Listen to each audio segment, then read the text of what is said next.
Tomado pelo pavor, Barclay balbucia palavras sem nexo, sacando a carteira do bolso e estendendo notas graúdas de dólar ao mendigo, com as mãos trêmulas e a visão turva. De volta ao quarto do hotel, Barclay lava o rosto na pia do banheiro, procurando refazer os sentidos. Quando se olha no espelho, ele vê a imagem de Drill lhe alertando, muitos anos atrás, sobre o perigo das drogas, admitindo ter gasto pequenas fortunas na compra de um certo pó branco. Esse é um dos trechos, já aqui da crônica O Louco no Espelho, que intitula o livro recentemente lançado em Caxias do Sul pelo empresário e escritor Lúcio Humberto Sareta, a quem temos a honra de receber no Café com Letras desta semana. Lúcio, um privilégio.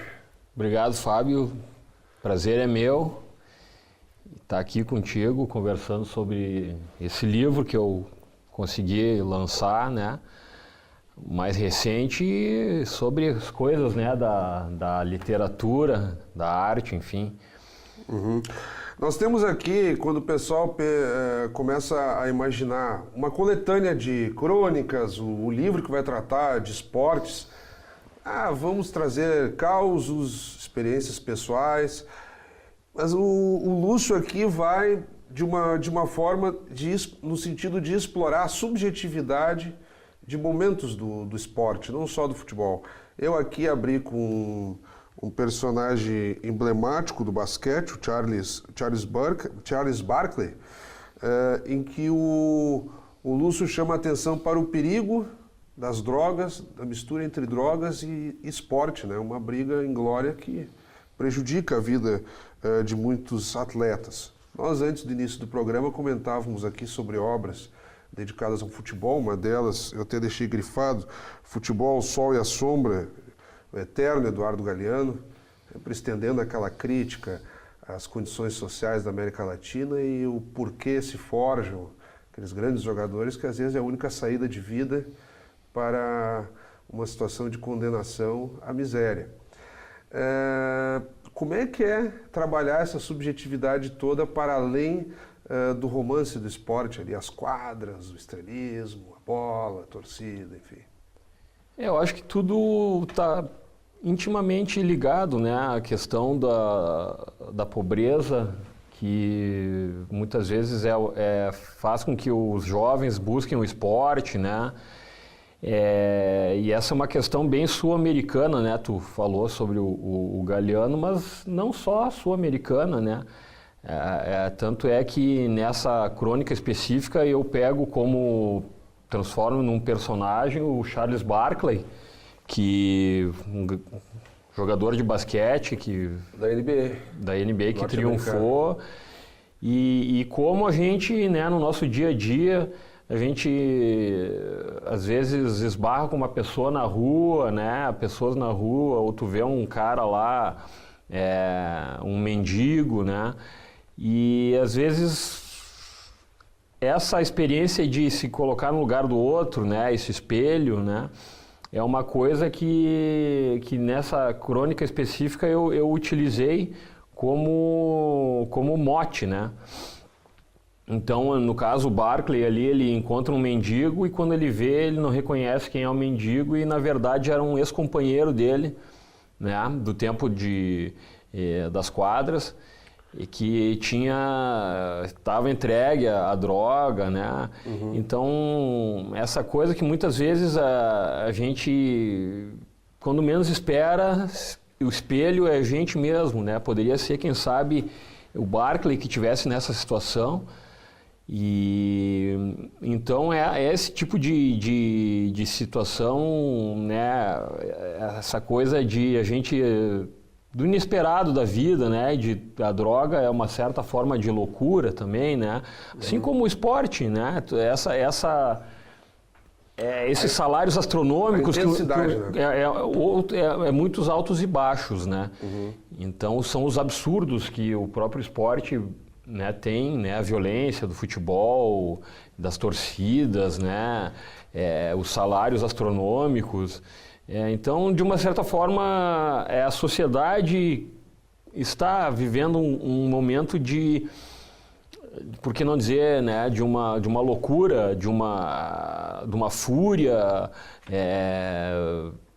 pelo dinheiro, de uma obsessão pela riqueza, né, pelas coisas materiais. E tudo isso, obviamente, que o esporte reflete, né, de uma forma bastante relevante. Nessa cena que eu coloco aqui na leitura inicial do programa, tu estás basicamente te referindo à cocaína, aos riscos da cocaína. Quando tu falas lá um certo pó branco, não sei o quê. Há toda uma subjetividade envolvendo ali o reflexo do espelho. Isso é uma característica do livro. Tu reconstituis ambientes no sentido de que a pessoa compreenda onde que está se dando determinada situação. Eu disse cena, um determinado fato, um movimento, enfim. Como é que se dá esse processo de desenho do ambiente para chegar daí ao fato em si? Não fica aquela ideia de contar a história por contar a história. Alguns títulos de crônicas, precisamos de um esforço longo aqui no programa de síntese, porque são várias crônicas, elas possuem trilhas sonoras. E aí tu demonstras um apego ao rock and roll em dadas situações. Por que desse esforço também de reconstituição de cenário no livro? Bom, deixa eu responder começando pela essa questão inicial da ambientação, que na verdade são crônicas, né? Mas são crônicas que flertam bastante com o conto, né? É o que eu ia te dizer. Tanto é que eu, às vezes, até me pergunto se não seriam contos, né? Talvez não pela questão de eu escrever sempre tendo como personagens ou eu mesmo, né? Minha experiência pessoal como torcedor, de ir lá assistir um jogo ali no Centenário, né? Torcendo pelo Caxias, alguma coisa assim, pelo Inter. Mas na maioria das vezes os meus personagens são figuras reais, né? Então essa questão que me impede de dizer que é um conto, né? Então é uma crônica onde eu resgato, né, figuras que existiram, como o Barclay, Leônidas da Silva, Didi, Garrincha, porém transformando essa narrativa numa espécie de fábula, né? Então tem essa coisa do cara tá por cima, daqui a pouco tá por baixo, né? As parábolas, né? Dos atletas, que eu exploro quase sempre nas minhas crônicas, e realmente existe uma preocupação em narrar de uma forma romanceada, vamos dizer assim, né? Diferentemente daquela crônica puramente jornalística, né? Que conta um fato que aconteceu ontem, algum jogo que tenha acontecido entre dois times. Então eu acho que eu transformo essas narrativas numa... Quase que existe essa linha tênue, né, entre a crônica e o conto, tanto é que o livro pode ser lido, quem sabe até como um pequeno romance, até né, porque todos os textos eles costura, se entrelaçam, existe um trabalho de... E o teu trânsito por essa fronteira é que o faz um livro literário. Aí é que está a questão, essa tua tentativa ali na fronteira entre crônica e conto. Eu acredito que sim. É onde surge, digamos, a própria carga, se pudermos usar esse termo, a carga literária do livro. A gente às vezes até, né, se pergunta, será que isso é literatura mesmo? Porque a crônica geralmente é um gênero, as próprias editoras, né, desprezam de uma certa forma a crônica, porque o romance é o, digamos assim, o ponto máximo, se convencionou, né? Dizer isso, que o romance é o ponto máximo do escritor ou da literatura, mas eu acredito que a crônica ela tenha um poder fantástico que até o romance não tem, né? Olha só, folhando aqui o livro, vou relembrando da minha própria leitura e experiência do teu livro, na preparação a essa entrevista, eu tinha marcado aqui uma das crônicas, uma canção para Maguila, que tem esse detalhe. Tu recuperas episódios que marcaram a história do esporte. E aí aqui tem todo o encadeamento, a forma inesperada. Mike Tyson beijou a lona no seu duelo com o azarão Buster Douglas, e foi assim na luta entre Maguila e Evander Holyfield.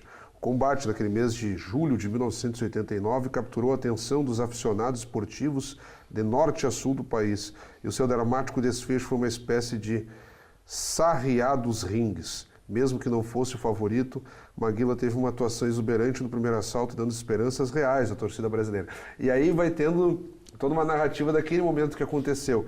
Então não é só ficção. Aqui há aquela lembrança, né, de personagens e de momentos do esporte que marcaram até a vida, não digo de aficionados, mas do cidadão comum que naquele momento estava lá, assistiu pela televisão, leu pela imprensa e se lembra até hoje. Né? A minha matéria-prima, ela é a não ficção, né? São os fatos jornalísticos que eu busco explorar de uma forma, obviamente, colocando a minha percepção, né? O meu modo de sentir, né?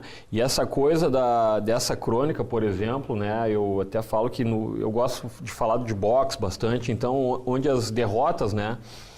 São sempre mais contundentes, é um tipo de situação que marca mais o ser humano, até mesmo do que a vitória, né? Então tem essa coisa muito da gente aqui do Sul, né?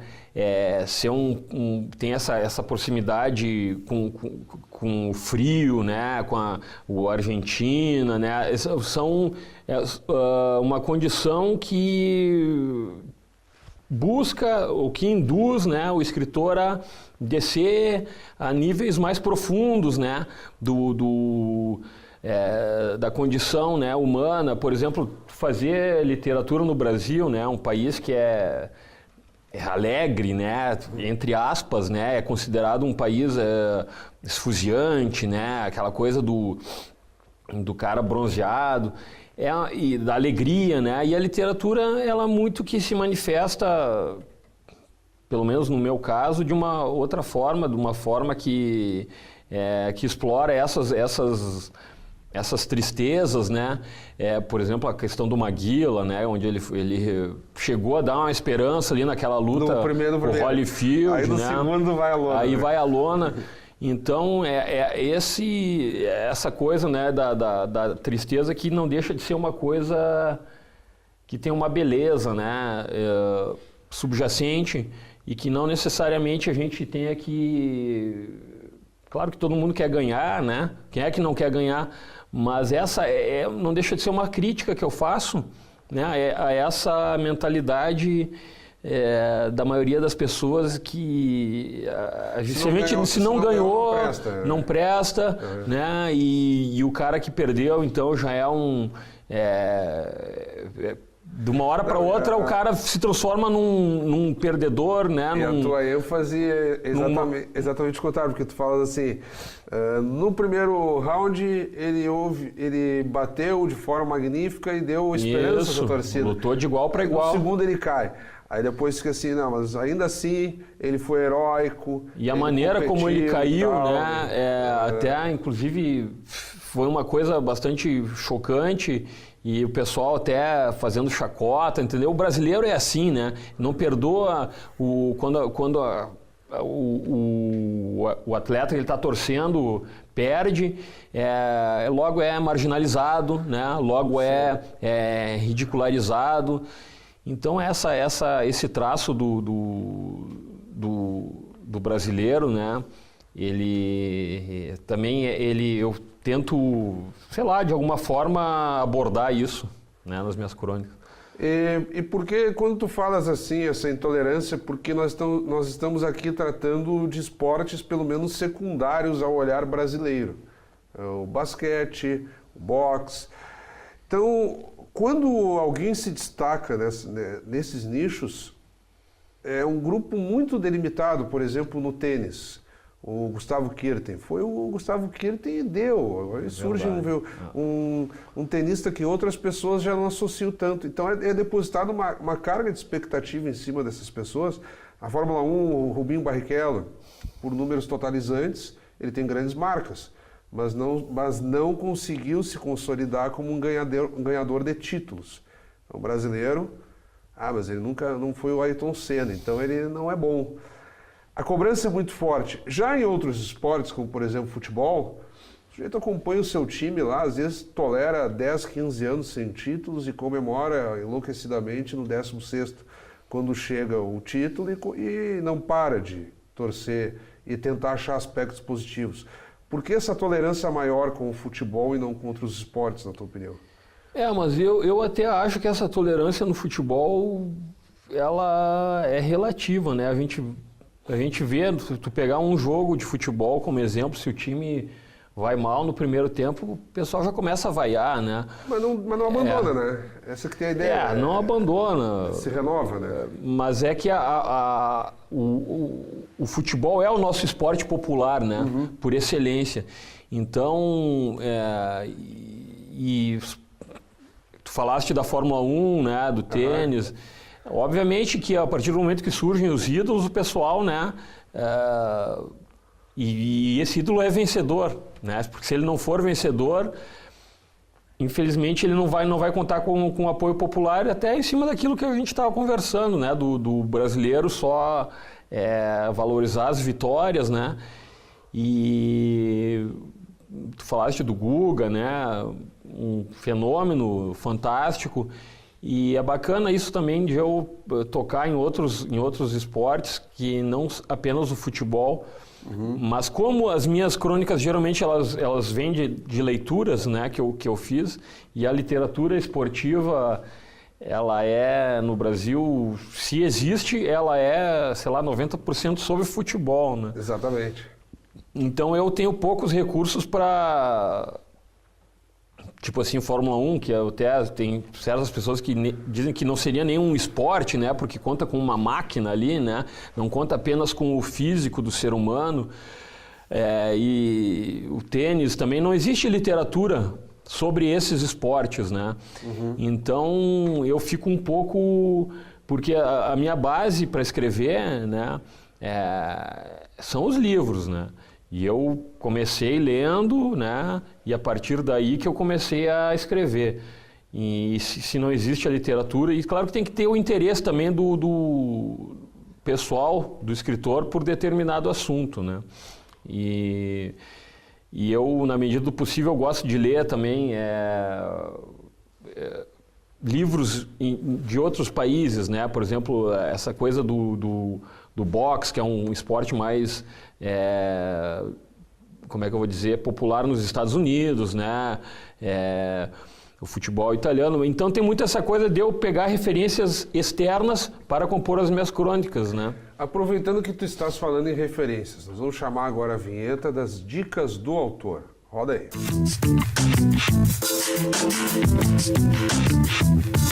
Como nós sempre fizemos no Café com Letras, nas dicas do autor, e é a toada em que o Lúcio já vinha se encaminhando, na parte final do livro, quem for ler poderá perceber uma breve bibliografia, assim, algumas indicações de leituras, tais como O Negro no Futebol Brasileiro, do Mário Filho, tem aqui Boxeo, Los Mejores Entrevistas, de Carlos Irusta, em El Gráfico, de Carlos Irusta, então uma edição de Buenos Aires, Argentina, em espanhol. Temos aqui bibliografia em inglês, de Londres. Então há, inclusive, variando os idiomas aqui, no sentido de que o leitor tenha, com poucas sugestões, uma forma de passear aí pelo que o próprio Lúcio se esforçou aqui no decorrer da entrevista, que é de consolidar uma dita literatura esportiva. Tem as referências aqui no teu próprio livro. Eu vou pedir que, de forma especial, tu compartilhes com quem está nos acompanhando, neste momento ainda, no Café com Letras, 2 ou 3 livros, obras, podem ser antigas, novas, que por um motivo ou outro te influenciaram na tua produção literária? Olha, é interessante isso, né, que tu salientou, porque o Tchekov, né, dizia que a gente fala da nossa aldeia, cantando a nossa aldeia, a gente canta o mundo, né? Porque o ser humano, ele é o mesmo, né, excetuando-se as nuances culturais de cada país, o ser humano é o mesmo. E eu acho que o caminho contrário também é verdade, né? Porque a cultura é uma coisa híbrida, né? Uhum. E eu fiz um curso, né, uma época da minha vida de italiano, para aprender uma língua, para poder ler alguma coisa, né? O espanhol é mais fácil, né? O inglês a gente já conhece do tempo do colégio. Então digamos assim, essa coxa de retalhos ou essa salada, né, que eu faço tipo numa mesma crônica colocar o Charles Barkley com o Leônidas da Silva, né? E costurando, como tu falou, né? É o trabalho, é a minha maneira de trabalhar, né? Quem que tu podes recomendar, então? Dentro desse espectro da literatura esportiva, tu mesmo citaste o Galeano, que é difícil a gente fugir de certos ícones, né? O Nelson Rodrigues, por exemplo. Mário Filho, que eu falei também. Mário Filho. Então, são as influências que a gente recebe, né? E tenta fugir. E é difícil, né, tu fugir, porque tu falou em crônica esportiva, a gente lembra do Nelson Rodrigues, né? Uhum. Quase que imediatamente. Hoje há grandes nomes também ainda na imprensa, o próprio Juca Kfouri, de São Paulo. Temos aqui os personagens, aí vão ter os cronistas mais locais aqui. Claro. Que se mantém. O Rui Carlos Osterman já se aposentou, mas ainda tem o Vianney Carlet, que é conhecidíssimo. Claro. Mas são figuras que são mais jornalistas. Exatamente. Né? E menos literários. E é difícil ter alguém... Talvez o Rui Carlos Osterman andava melhor nessa transição, né? Ele tinha um texto que era bastante literário. Mais rebuscado. Exatamente, né? Um texto mais literário e que podia ser lido, né? Que servia bem ao formato livro, né? Aqueles textos de maior profundidade que o Mário Marcos de Souza fazia na Zero Hora aos domingos. O Mário Marcos, que agora está mais deslocado e fazendo só pay-per-view, né? Ele comenta jogos de futebol para televisão. Mas no tempo de Zero Hora eu lembro aqueles textos em profundidade em que daqui a pouco ele pegava personagens, a exemplo do teu livro, e aí abria o leque, misturava com um livro e conseguia tal. Ficava muito interessante. Dar uma profundidade maior. Exatamente. Eu acho que hoje em dia a gente tem, né, nos jornais impressos que ainda sobrevivem, né, as edições de fim de semana que elas se prestam para esse tipo de texto um pouco mais longo, né, onde o autor pode realmente empregar recursos literários mesmo, né?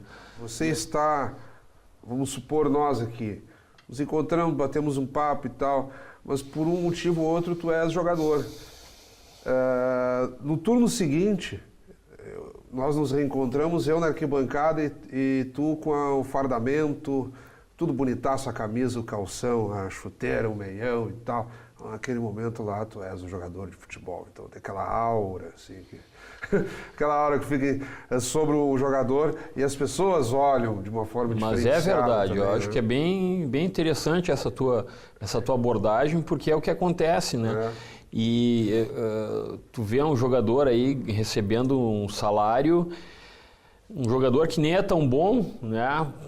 Um salário das crônicas isso. Que um professor universitário não ganha metade, né? Então costumo questionar muito também. São essas discrepâncias. Claro, com uma certa naturalidade até, né? Que nos levam a questionar realmente, né? Os absurdos, né? Que o futebol acabou se tornando um porta-voz, digamos assim, involuntário dos absurdos e das desigualdades que existem, né, na nossa sociedade. A propósito disso, tu estás aqui basicamente repetindo frases do livro, porque numa das crônicas tu criticas a gente se lembra a dimensão dos valores envolvidos, e a propósito até, questão de alguns dias atrás, o El País fez uma matéria comparando as vendas de jogadores e o fato de grandes investidores, principalmente do setor petrolífero, árabe, chineses, estão adquirindo clubes europeus. Ao mesmo tempo também a venda de espaços televisivos teve a sua fatia ampliada. Então eles já consideram um cenário normal em que jogadores de médio porte na Europa serão negociados aí na chamada janela que se abre agora, inverno para nós e verão para eles, na faixa de 100 milhões de euros. Diz que será um valor tranquilamente trocado, assim. Um vai comprar, o outro vende, o outro recompra, com a maior naturalidade, quer dizer, é quase como o sujeito dentro de um cassino, né? O valor perde a sua total significação, é só o ato, né? Ainda mais se a gente pensar, né, Fábio, que esse dinheiro todo poderia, quem sabe, ser usado para ajudar quem, não de uma forma, mas que o problema todo é que os clubes são instituições privadas, né? Então é difícil tu contestar, pô, o D'Alessandro ganha 300 mil, tá, mas tem quem pague, né? Então existe esse nó que talvez se fosse possível desatar essa questão e fazer com que esse dinheiro todo tivesse um outro destino, né? Porque, claro, o jogador às vezes ele contribui com caridade, mas é uma coisa que realmente chama atenção, né? E chega a ser um tapa na cara de quem ali tá trabalhando todo dia, né? Lutando para, quem sabe, pagar uma conta aqui de R$100 e os caras lá ganhando pequenas fortunas, né? Ou grandes fortunas. Então, mas esse aspecto, né? Claro que entra no texto, mas essa coisa muito de gerente de futebol, essa coisa arada, eu não faz parte, assim, do meu raio de ação, vamos dizer assim, enquanto escritor, né? Eu tento focar mais no lado humano mesmo dos atletas, né? No que será que o cara está sentindo ali naquela hora, né?